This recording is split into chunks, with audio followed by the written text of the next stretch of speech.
প্রতিদিন আমার সভা শুভেচ্ছা জানাচ্ছি। আমার নাম জামান হোসেন বিষাদ, আমি কাজ করছি নোয়াখালীতে বৈশাখী টেলিভিশনের সঙ্গে, যাতে আমরা গোটা দেশের পরিস্থিতি তুলে ধরতে পারি। ধন্যবাদ সবাই। ধন্যবাদ।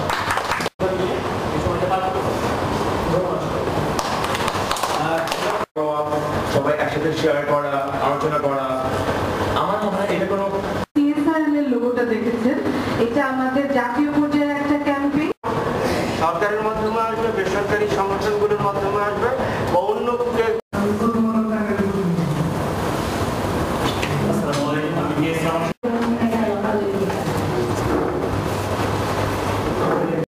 যে বিভিন্ন তহবিল আসছে আন্তর্জাতিক এবং জাতীয়ভাবে, যে তহবিলগুলো আসছে সেই তহবিলগুলো অনেক ভূমিকা দেখতে পেরেছিলাম, কিন্তু দুর্ভাগ্যবশত সঠিকভাবে ব্যবহৃত হচ্ছে কিনা, যেখানে যে কাজে তহবিল দেওয়া দরকার সেটা সে